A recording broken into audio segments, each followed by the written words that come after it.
Yo, and welcome back to the first edition of Across the Pitch of 2022. We're back for the first time, I think, since about mid-December after the Union's heartbreaking playoff loss. But we're back and we're now ready to prepare for the 2022 MLS season. And we're just going to, this show sort of just to get back in the groove, take a look at what we've missed, and, sort of speculate as the transfer window is open. Things like a bit of a fun show, really. Mike, obviously, Happy New Year, and obviously Happy Christmas as well, because we obviously get through that. How you doing? Yeah, good, Dave. Yeah, we haven't talked in face to face in a while, so it's nice to get back on camera with you. Yeah, I think the last show was right after the NYCFC game, so it's Yeah, been about a month. We took a month off, kind of refreshed ourselves, got back at it, and now we're counting down the days. I think it's what, maybe 35, 40 days or so, give or take. I lost track. I'm bad at yeah, math, so bear with me here until the Unions start back their season. So yeah, I'm really excited to just kind of get back into the swing of things. absolutely. And I think again, it's been quite of a weird one, isn't it? Really? Having the Union, Union game floating around midweek or on a Saturday night. So again, it's gonna be good to see the team back out there, and obviously a very very different team in comparison to the one that we perhaps would have seen what we did see last year, and obviously. It was arguably the greatest season in the team's history. In the 2020 season, they did win the Support Shield, but last year they came second in the MLS Eastern Conference. Sorry, they reached their first ever conference final. Never did that in team history before, Nope. and it was their first ever CCL campaign. Got to the semi-finals and were beaten by arguably the greatest team in the CONCACAF region. Yeah. So for you, where does it? What, in my opinion, as I sort of said, is arguably probably was the greatest season in the team's history in terms of how the achievements stack up. The silverware wasn't there, but the history and accomplishments sort of stacked up. For you, like now the time has passed. What's your overall assessment of the season now? Having the time to sit back and sort of not sort of ponder upon it, and perhaps obviously looking at it with a fresh mind, if you know what I mean. Yeah, it's one of those things where if you won a title, which I think everybody agrees that you would have probably at least been able to compete with Portland if you were completely healthy. I think they actually could have won that game in Portland, even though they would have been the away team. But I think if you look back at the season, when you watch any of your favorite teams, whether it be the Eagles or the Union, whoever it is, you want it to be a memorable season. You want to fall in love with the players. You want to enjoy the coach. You want to have that roller coaster of a season to just something to remember. And I think majority of fans will agree that this particular Union squad was one of the most beloved Union teams ever. Yeah, And it's not just because they were a winning team, but they were just likable players, whether it be, Leon Flock or Stuart Finley or Ali Bedoya with his huddles and pregame speeches. It was one of those teams that you just really easily fell in love with. And I mean, you have to view it as a success. I mean, yes, was the ending what you wanted? No, of course not. You wanted to keep competing and make it to the next round, but I mean, look at all the attention that the team got in a time where the Philadelphia sports teams are just not really any good. I mean, yeah. yes, the Eagles made the playoffs this past weekend, but besides that, there's really nothing to get excited about No, in Philly. no, absolutely not. Again, as you said, it was one of the more perhaps positive lights of 2021. I mean, we saw Yeah, the Sixers during that summer. The Union was sort of living off that high of beating Atlanta United and the CCL. The Phillies had essentially, I think the baseball season started, but the Phillies were in a horrendous run. yeah, The Sixers around, I think, was in the summer as well. Would have been, yeah, it would have been about July, wouldn't it? Obviously, the horrific collapse against the Hawks in the playoffs. oh gosh, And again, the Union were out there doing their own thing. They perhaps weren't yeah, getting the coverage they deserved, but they were out there doing their own thing, and they were competing on the continental stage. They were unbeaten for a long while in the unbeaten, had a long unbeaten period in the MLS as well. Mhm. So again, they were sort of for the fans who actually do pay attention to the team. They were sort of a bright source of light during what was a very frustrating time in Philadelphia sports. Yeah, I mean, just in a frustrating time in life in general. We're all dealing with a pandemic and the vaccines and the tensions and the drama.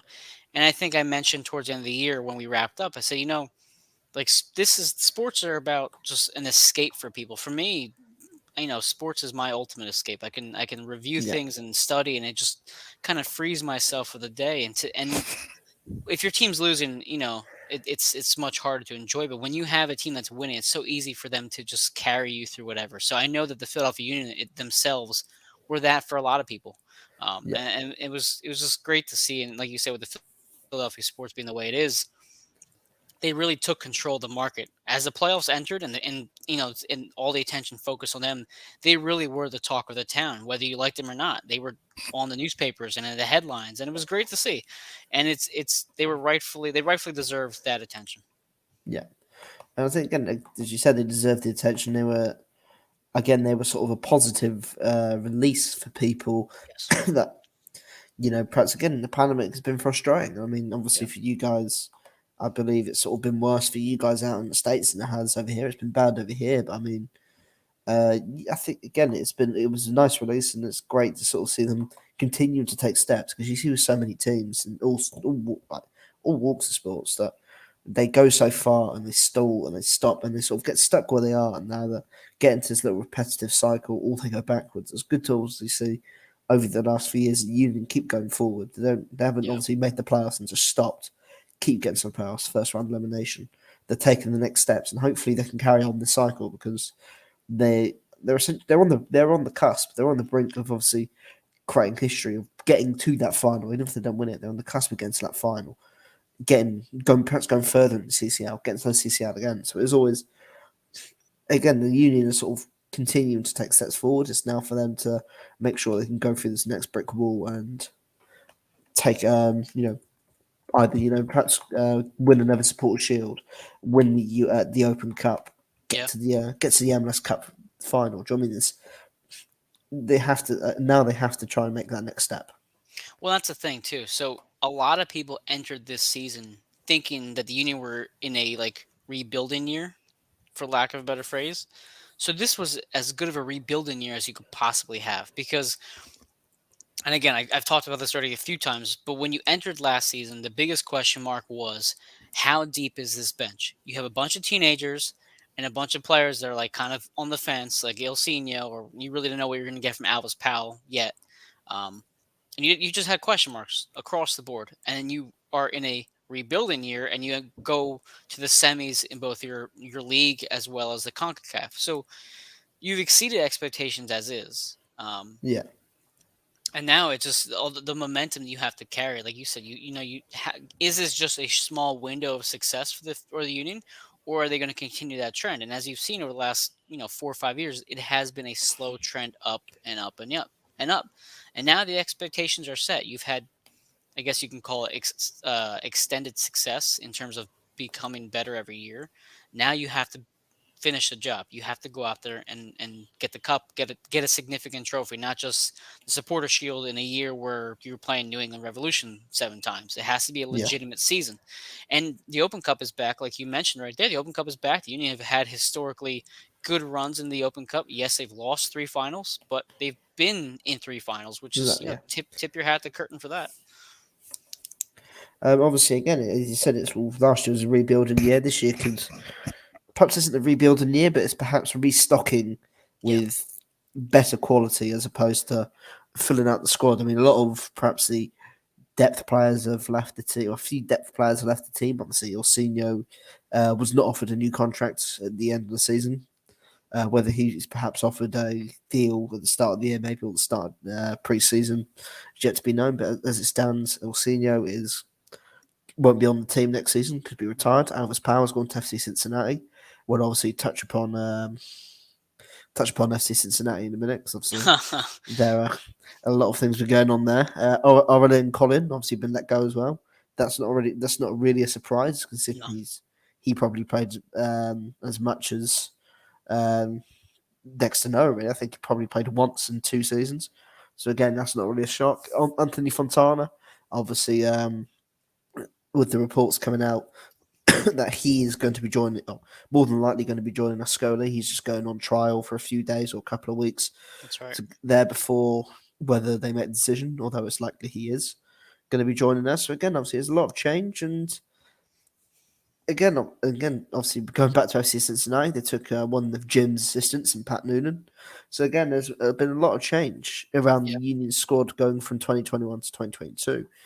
Starting off with the actual departures of the playing squad, I think sort of the biggest one perhaps was Alvis Powell. I mean, yeah.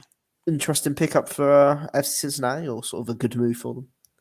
Well, he returns to FC Cincinnati, which apparently the Yeah, fans were not happy about. I mean, I think I think when a player returns to a city, you cannot look at their previous stop with that particular team and judge him based off that. Everyone's like, "Oh, he sucks. He sucked when he was here." yeah, It's like, when was that? Like 3 years ago. In his short stint that he had with us, in the brief time he had, he played fine. He only had a couple yeah, mistakes. He had some very impactful moments overall. Um, you could argue that if he played that Eastern Conference final game, then maybe he doesn't give up that goal compared to Mumbaisa, who's been more lackadaisical at times on the defense. So yeah, Albus Powell served an important purpose, and his departure makes Collins' departure much more significant because even though Collins did not play, he was still he was still experienced depth, and now you have reports coming out that Stuart Finley might be going yep. overseas to start somewhere, not to not just be on the bench like he is here, but to start. You have three Again, people yeah, missing. I'm sorry, you have Collins, Finley, yeah. and Alvis. They could have it again. Obviously, Matt Real's obviously sort of caught up in limbo as well. No one really knows what Matt Real's going to be. Decision upon Matt Real, yeah, is he going to be staying? Is he going to go? So again, he's up. His future's up in limbo as well. Yeah. And right there, you have a backup sort of back four that would all be going. I mean, obviously Nathan Harry. It's good to see Nathan Harry was now being trusted with the backup right back spot. Yeah. They've now got no backup left back for Kai Wagner, who we'll discuss Kai in a minute because that's obviously a very interesting one. Hmm. But again, yeah, like it's obviously they're going to have. There's going to be a big task for Jim and Ernest to, well, mainly Ernest to find defensive players to stock up behind that back four, which essentially played almost every game last year, bar injuries.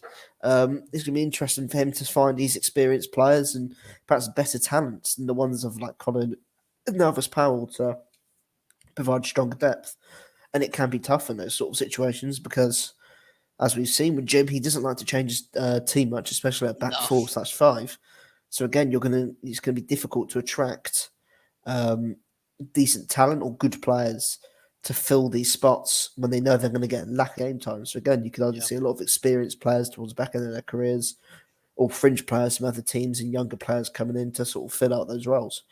And Yeah, I'm sorry, I didn't mean to cut you off, but also you have to think about how he's going to reposition the players he already has on staff. So there was a yeah, lot of speculation about Jose Martinez being gone at the end of last season, entering this season.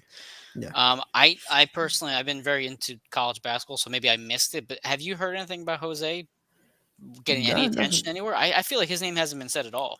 No, it's sort of. I think I don't know. Perhaps maybe the recklessness to his plays perhaps put other teams off, but there's not really been much said about Jose at all this year. It's been more obviously the Kai Wagner stuff. Again, we'll get on to Kai in a minute. So we've got a couple Yeah, of other things to sort of discuss before we move on to Kai. But again, obviously, and again, another big one was Pat Noonan, who has left Jim Staffs to go to Cincinnati. yep. That was again a sort of big move. It was for about a month or so. There was discussions that it might be Jim. They wanted Jim Curtin to obviously take the role at FC Cincinnati. Fortunately, Chris Albright, another former sort of member of the Philadelphia Union, sort of upstairs, sort of, I don't know how to explain it, Front office. front office, union front office. He's now taking that job. He's sort of bringing that union contingent over with him. Yep. Uh, Yeah, no Again, but kidding. like moves like Elvis That's the Powell. understatement of the Yeah, year right there, I Dave. was going to say that. Moves like Elvis Powell. Are they smart decisions in terms of like getting solid players to show up like a back four for a team, especially like in SC Cincinnati, that's been dreadful since their inception and sort of joining into the MLS. Um, is it smart? Is it smart? Are those sort of smart moves to get these reliable players in? I think you have to think of it this way too. in a season where you are rebuilding, and you see this across the board, whether it be football, any other sport, a new coach will typically want to bring some of his members with him to their new team. Yeah, So it's nothing new that Cincinnati is doing what other teams, other coaches, other front offices do. It is kind of amusing that they even got Ray Gaddis to come out of retirement. yeah. Well, obviously we'll on So, to that in a second and as we'll well. be on to that in a second. It's good for a leadership. I mean, Alvis is obviously a good leader. He's got great experience with the Jamaican team. Ray, of course, is an excellent leader on and off the field. And then it gives Noonan people to rely on in the locker room. And also, I think Yeah, Harris is. I'm not sure if Harris is still there. I'm sorry, I don't follow Cincinnati close enough to know if Harris is still there. But Harris is there, I believe. Yeah, he should. Okay, so if he's there, then you have people around Noonan who he knows, who he's coached, who he's been around with previously. Um, I get it. I understand it. It's amusing to me, but I mean, Cincinnati's not going to be, an amazing team next year. So at least you have veterans on staff that can lead the newer players and at least help build the culture in the locker room because that's what you have to do. And you saw that with Ali when he came in here yeah, years ago. You have to find those pieces, those leaders to put into place first, build the culture, and then build around that culture, which is what basically has happened yeah, in Philadelphia. But Ray Gaddis, it comes out of retirement, Dave. It goes to the Cincinnati. What were your thoughts, and what are your reactions to the thoughts that you've yeah. seen online? I was going to say quickly, obviously, going back to the sort of Cincinnati rebuilding, building this culture. I mean, Yeah, again, they need these experienced players, and they were bottom of the supporter shield table last year. They conceded the most goals in the entirety of the MLS, was 74, which is obviously very Jesus impressive. Christ. Very impressive. It's over 2 goals a game they conceded on average. So again, they need these experienced guys to come in and sort of help shore things up. And Ray Gaddis, who throughout his time in Philadelphia, I know people he was sort of an easy scapegoat because he was a more defensive right back as opposed to Yeah, a player that likes to go forward. And obviously, if you don't go forward, you don't steal all the glory. Then you're obviously shit. So I mean, um, obviously. but obviously going back to the Ray Gaddis stuff. I mean, listen, I mean, he was we don't know what went on behind the scenes last year because apparently he was contracted to the Union for the 2021 season. So, I mean, obviously, we don't want to speculate what happened behind the scenes there, but perhaps something did happen to somewhat force him to retire because perhaps he didn't want to play with the team and didn't want to become a backup behind Olivier Paizo And or remember, he something like that. retired at the beginning of the preseason, around the Yeah. preseason. He didn't retire in the offseason. He retired after camp had already begun. So again, that's sort of one of those things where like something might have happened behind the scenes. Not going to speculate that, but we don't want to. But again, it's a possibility. We don't know what happened, what may have forced that decision to be so abrupt. But now, obviously, his union sort of contracts up. He's joined FC Cincinnati. He's rejoined with Pat Noonan, Jim Albright, and he's another experienced player that's going to go off over to Cincinnati and try and help build this franchise up from quite literally the ground because that's just, Yeah. you can't get lower than my Cincinnati are right now. But yeah, I mean, again, some of the takes about Ray have been interesting, pretty awful. I know people sort of came out and were very weird about it. To be honest, I know a lot of people going, it damages his chances of being in the Union Ring of Honor. Like what? I mean, Yeah.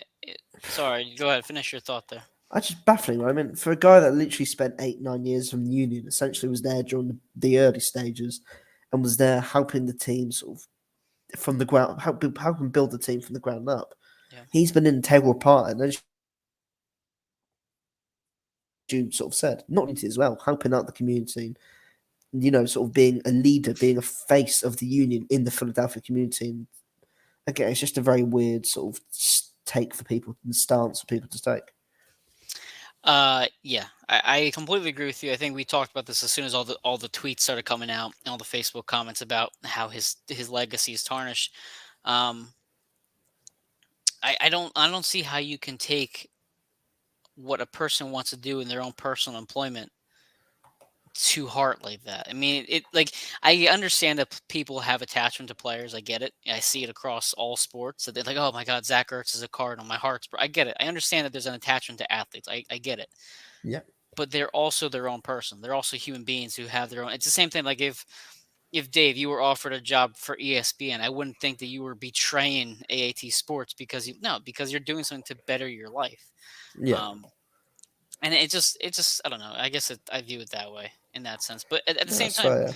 he's like you said, he's been the face. He's been a face of the franchise for years. He's done so much in the community.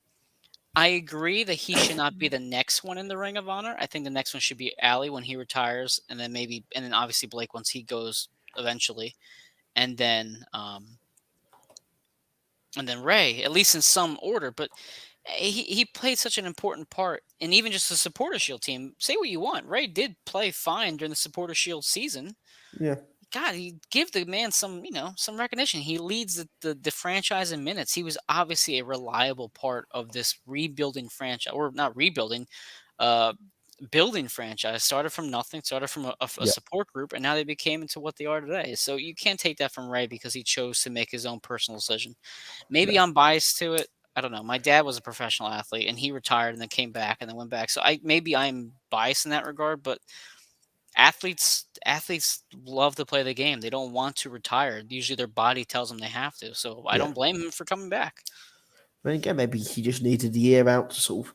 Maybe he got to preseason last year, felt like I don't know, maybe my body isn't feeling up to it. Had the year off, did his best to keep fit, and Yeah. when people that you've worked closely with for years, like Pat Noonan and Jim Albright, give you the call, say, look, we want you to come in.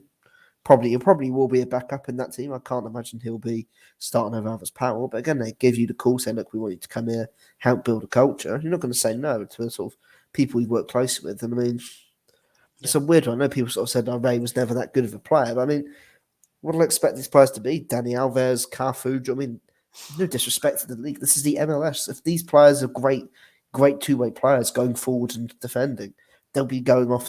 They wouldn't be playing in the MLS for that long. I'm going to put it that way. We see Segue. it into Kai Kai Wagner. Wagner, There you who can go. do both. That's And look at the interest of teams he's getting. He's getting interest in La Liga, Bundesliga, the Premier League. That is what the better fullbacks in the game do. They go up to the top of the game. If they can defend and they're also consistent in attack, they get the right. They will get the move. They will be playing at the top end of the game as opposed to. I don't know. I don't understand horrible about the MS. It's a great league. It's a very fun league, but they won't be playing in a somewhat second rate league, if you know what I mean, in comparison to yes. sort of the I other do know bigger what you mean. leagues. Like again, this is where you see like obviously Brendan Aaronson's gone over to Austria. That's a second rate league. It's obviously a nice step up for him, but it's still a second rate league because once obviously he's grown and developed a bit more, he'll be going off to Serie A, Bundesliga, La Liga, you know what I mean, Yeah. Premier League, one of those leagues instead. So I mean, it And yeah, can I just talk about the importance of that? What you just said. So the Philadelphia Union pride themselves on the homegrown system, right? We all agree with yeah, that. But you have to think that the MLS, if you're not a like a real, like I'm not like a devoted international soccer fan. I'm not going to pretend like I am, but I understand the game I understand the game across the world. And what people who don't understand it, they say, well, why would you get rid of your best players? Why would you sell Kai? Why would you sell Brendan? Why would you this, and this? The MLS is a selling league. You develop players who sell to yeah, other leagues, like anything overseas. So that means that if you want to sell top ranked, top notch players, you have to attract those players to your franchise. yeah, Kai Wagner, for example, Tanner got Kai for like literally peanuts, like nothing. yeah, But you see what he became over the years. And you look at even Jack Elliott. You can see what Jack Elliott has become over the years. If you are a young player in a lower league who wants to advance themselves into the next level, the Philadelphia Union automatically become a more attractive destination because you're like, wow, not only can I play in the MLS in front of, across several big market cities and getting recognition in that side, it provides me a stepping stone to another league, like you yeah, see with what's his face? Oh my God, Mark McKenzie, Brendan Aronson, even Jack DeVries. I mean, look at him. He goes out and he's starting with the A team for Veneza. What was it, Veneza, right? yeah, yeah. Finish it, So yeah, Venetia. So there is appeal to players outside of the organization, not just in the academy, but for the people outside who want to be a next level player. This is a good stop for them along the way. yeah. As you said, obviously it's a nice stop for them along the way. And the MLS again, I mean, this is no disrespect.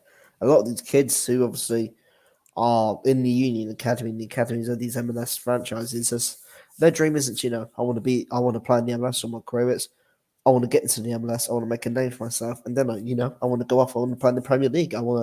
I want to play for these big teams in Europe. I want to play in Europe. That is, at the moment, obviously, it's a bit different in South America, where it is sort of the dream is to play in to play in Brazil, the top leagues in Brazil and Argentina, because they have such history and fantastic a fantastic reputation behind it.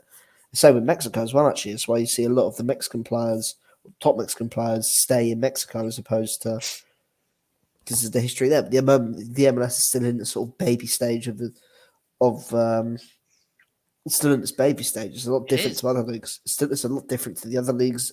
Well, again, the MLS is probably the most unique league in the world in terms of what it does, because there's no other league like it. It doesn't have this draft. It's probably the only league in the world where there is no relegation. Again, it's sort of doing it's still in the early stages, and again, this is no knock on the MLS. It's a very unique, it's a very fun, it's a very exciting league. But it at this stage in its life, in its stage in the world game, it's never the aim. It's not the aim for these younger players and these other players who do come to the MLS, because players like Kai Wagner, Jose Martinez, Leon Flack, no disrespect, they're coming here. This is a stepping stone for them. They've come from the lower regions of Germany and the third division of Germany. They hope by coming to the Union, they can improve, or for TMS, they can improve. They can somewhat show what they can do to a larger audience, because the MLS still has a good audience, and then use that to go off to the higher leagues, which is what Kai is hoping to do, which Leon will probably end up doing in 2 to 3 years' time. Leon will be gone in 3 years. That's what I mean. So again, it's a great league. It's a very fun league, but again, it's not. Again, as we said, like why is the MLS selling league? Those are the reasons why. No disrespect to it. It's because it's not the hallmark of the game at the moment. Maybe if there is a change to the structure and it becomes a bit more, it lines itself up more with the other leagues across the world, and maybe it might become that. But again, without the factor of relegation, the punishment for not being good enough, again, teams like Cincinnati get away with being crap because, again, they want to improve, but there isn't that urgent sort of need to, we need to get on it now, because they're sort of like, we can rebuild over 10 years. You can't do that in the rest across the rest of the world. No, and to your point, and I think people don't. I think people are so used to sports being in America for so long that they don't think about this. Dave, how long has your team been around? The Gillingham. What year were they? What year were they founded? Just approximately. 28. Was it before 1900? Yeah, it's before 1900. I'm trying to work it out. Right there, and that's the point I'm making right there. The leagues across the entire world were founded before 1900. The same way the Phillies and baseball was founded before, like, the last century. MLS has only been around for less than 30 years. I mean, they are still very much in the baby stages of becoming a legitimate league. So you do have to do the things like selling players until you become more established, where the players come there rather than the way around. So I think it goes to your point. Yes, 30 years sounds like a long time, but when you're competing with leagues who have been around for literally 130 years, you don't compete. It's just like Club America. What do we talk about Club America? People are saying, oh, well, the fans are coming here. They're taking over our city. Shut the fuck up. They've been here for 100 years. They travel well. That's what I mean. Like, you see, like, they travel well. Club America has been around forever. Of course they're going to it's like the Yankees in Mexican soccer. Yeah. Like they're going to travel. So it's one of those things where people have to take a step back and see the big picture of what the Union are doing and what the MLS is doing. This is amazing. To see Brendan Aronson doing what he's doing overseas is amazing for the MLS. And you have to look at it that way. Yes, it sucks to see players leave. I get it. But you have to look at the big picture when it comes to the transfer market with MLS. Yeah, I think you see it in like the supportership as well, in terms of like. Yeah, of course. Again, obviously it's great. Obviously the home fans and the home following gets great, but then you see the complete disparity in the way sort of following the Union traveling over to NYC, which is probably like a 2.5 hour journey. No, an hour and 20 without traffic. An hour and 20. Is like, they're lucky to get 50 fans, 100 fans at a road game. In New York, Union fans. Oh yeah, New York City with trains, probably like an hour and a half to the.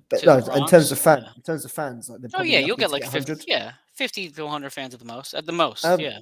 And then obviously this weekend the FA Cup, which is obviously one of the most prestigious competitions in the world. Yeah, you're seeing fans all over the country, like Shrewsbury, who's a League One team, which is the third division in England, where my team plays. They took like 8,000 fans to Liverpool. Wow. I mean, like, and again, like Gillingham took, like, I think about 500 fans to MK Milton Keynes on New Year's Day, which again, obviously, is not as big for the Americans as us. But then, like over the Christmas period, there's so much traveling around. But like again, that's probably something in the supportership of the game in America, which will hopefully grow Yep. as the game develops more, sort of the away following of things, and perhaps allocating more away fans because again, I can't imagine there are too many NYCFC fans at this port in the MLS Open Cup final, which again could perhaps treat it like the Super Bowl and things like that, where you do go off to you play it in another stadium, whether you actually play it at Foxborough for a year, you play it at Subaru Park maybe for a year. Do you know what I mean? Changing the final so the one team doesn't host it and they get the entirety of the fan base is perhaps another thing Yeah. that the MLS can look into to perhaps further things and improve. Do you know what I mean? Improve the needs for tickets for these sort of games. Maybe I think again, obviously, Eh, we've gone down a big rabbit hole here, but No, no, you're absolutely right. Because think about it this way: if the MLS Cup final was in Nashville, for example, you would have a massive turnout because of how beautiful Nashville is and the yeah, attraction there and all that stuff. It's in Portland. Nobody's going to fucking Oregon to go see a soccer yeah. game. So Plus you're absolutely Portland right. win the finals, so it's going to be an absolute pain. So NYCFC are going to literally have no chance of getting tickets. Of course, No, the Club America thing's a bit different because, again, well, no look at the, disrespect to the Union. The Union do struggle to the Union do get good crowds, but they struggle to sell out games. So again, for Club America, it's been quite easy for them to snoop in and take tickets. yeah. But again, it might again, you said if you perhaps put it in nice cities for teams to go to. So you do have it in New York when you have it in Nashville. These nice, fun, exciting cities for teams to go to, and you do get to the MLS Open Cup final. Loyal fans are going to want to go. And you also eliminate the home advantage for a Yeah, team. You get a neutral court setting like this. I mean, granted, if it's in Nashville that year by chance and Nashville plays in it, well then congratulations to them. But yeah. You only like get half this, the stadium. exactly for the majority of these games, they will not be played in a city where the team is also playing in the final. Look at Yeah, the Super Bowl. Look how rare it is super. to Yeah, even get that. So, um, I would like to have a neutral place. I think it'd be cool to have that because then you're not just gonna get Portland fans. You're gonna get people who are like, oh my god, the MLS Cup Finals in my hometown. I'll check it out. That sounds like a yeah, fun time, and you're gonna get average fans going there, not just dedicated people in Oregon to go. Um, but we're going off on a little tangent here. yeah. I mean, Let's obviously, get again, back. there's Yeah, yeah. Go again ahead. as you said, again, it's just sort of important to say that the MLS is obviously still in its baby stages, and Yeah, there are again as many flaws as there are. There's a lot of things that are very fun and exciting about the MLS. I mean, it's the absolute chaos of a weekend or a match day of the MLS is obviously what makes it so fun and special. But hmm again, we'll obviously skip on now. Obviously, the Union have made their first summer signing. yes. They signed, um, I forget. Carranza from Yeah, Miami. Carranza from Miami. I'm trying to get his full name. Is it Juan or Julian Carranza? I'm drawing a blank as well. I'm sorry. I have Carranza on my phone right now on my But, yeah, screen. but yeah, again, obviously, like the Julian Carranza, obviously from Inter Miami on loan, which is for a very low risk sort of move where the Union can buy him at the end of the season if they want to. Yep. Uh, again, he's not the sort of player that Union fans wanted. It was a very shocking move, but again, I think a lot of people sort of the point that was made was that he signed for Inter Miami, and it was sort of that was their big money move, and then all of a sudden Gonzalo Higuain comes in and he's down the pecking order already. He's And third he choice got hurt striker. too, on top And he of got that. injured. So he's third choice striker, he injured. So again, obviously it wasn't ideal. Who's going to be the number 9 for the Union, which I guess a lot of people weren't happy with. No. But again, it's an interesting move. It's a young striker with upside. Where if he doesn't perform well, he just goes back. There's no issue. The Union didn't have an obligation to sign him. Hopefully, he's better than Darvo. I mean, what do you think about the move? Well, okay, so two things here. One, I talked to Alex Windley, who covers the Inter Miami for MLS Multiplex. Yeah, She's really nice. She covers the team great, by the way. If you ever want to be a Miami fan, follow her. She's really cool. So I sent her a tweet. I said, "Hey, tell me about Carranza." This is her exact tweet that she sent yeah. me. Great professional, puts his head down and doesn't complain, but he's very streaky. He'll score and then be anonymous the rest of the season. but he's Yeah. tough, good presser, has grit. Probably shouldn't rely on him to carry the scoring, though. That was what she sent me, Alex Windley, who covers Inter Miami. So I think he fits in well then with this franchise. I think he fit in well with the fan base. I think he kind of makes sense with the collection of forwards. But Yeah. another tweet as we wrap up the show because we have to get off the line soon because of the next show. But so I'm going to Yeah. do right into the next tweet here. This is from Kevin Kincaid at 10:50 a.m. on today's date. We're recording on 111, by the way. This is from Kevin Kincaid. He said, heard a rumor about a Union striker target. He doesn't want to blow the cover of the source, but this is a 3.5 million market value guy and has scored 10 plus goals in each of his last 2 seasons. He's a Hmm. European guy who's getting looked for a couple of other bigger clubs over there. Not sure about the level of the Union interests, um, but he knows that they have taken serious inquiry into their play, just to summarize it. So basically, people were upset that Carranza was signed. Why? I have no idea. For some reason, they feel like Santos and Burke are reliable throughout the year. I love those two guys, but they're not reliable, as you saw Yeah. Casper be the main, you know, forward the entire season. Ugh. Carranza is great depth. He's great. He has great potential. It's a very low risk, high reward. You got him for Yeah. peanuts. Now things are starting to come out that they're looking at someone bigger. And if you have five, no, was that four? Yeah, one, two, three, four. Yeah, if you have five forwards on your roster, Casper, having led the team, Santos being very dynamic at times, Corey Burke being, that gritty player, Carranza being that gritty, high potential guy, and then you have this multi-million dollar player, you have yourself a pretty legitimate starting or forward Yeah. forward group. Would you agree with that? Absolutely. And I think again, it then at that point, Jim gets to a point where he either has to sell, or Ernest at this point he has to sell, or Jim needs to change his formation to accommodate two strikers, which again we could see the return of the diamond Yeah. and have two strikers in there. But again, it's an interesting one. It does eliminate the opportunity for wingers, for wide players, which I still think the Union need, because even if they don't persist, even if they go do the diamond route, it's a plan B. You can then chuck on the pacey guy and go just run at their fullback and just turn their fullback down the wing. It's a plan B if you're losing a game or the game's very open, you're drawing, so like we need to win this game. You can chuck this guy on, he can stretch the game more. Yeah, I think it's I think it's an interesting sort of point for the Union in terms of how they want to approach the season. And obviously, hopefully, Ernest didn't go that route last year, but they desperately need some more. They desperately need pace in that team to somewhat offer them something different as opposed to the somewhat slow build style of play as we've seen, as we saw last year, especially towards the back end, which frustrated myself and a lot of people. Um, but again, the Carranza thing as well. I think a lot of people, when the Union were going to sign a striker, when it was announced they were going to look at one or two, will really hype themselves up. And I thought they somewhat believed that the Union were going to go in and sign one of these big name strikers. I saw names like Olivier Giroud and Timu Puki being chucked out there. When realistically, if those two players are going to join, they wouldn't join until July, sorry. Timu Puki's in the midst of a relegation battle with Norwich. He still might sign a new contract. Giroud's at the back end of his career. And I know there were a lot of Casper received a lot of hate at the back end of the season. But again, getting a player like Giroud is essentially just getting I'll sort of say a better, but an older, somewhat better and more expensive version of Casper in terms of Yeah. a player that gets isolated if he lacks support up there. Um, Obviously, one of his better seasons at Arsenal, he went about 17 games without scoring a goal in the league. Imagine if, again, this sort of probably would do better in the MLS, but again, imagine the uproar if the Union striker did that now. But again, obviously Giroud is a great striker. I believe he's one of the best target. It was one of the best target men in the world. But now, um, perhaps he doesn't have that ability to play up front on his own.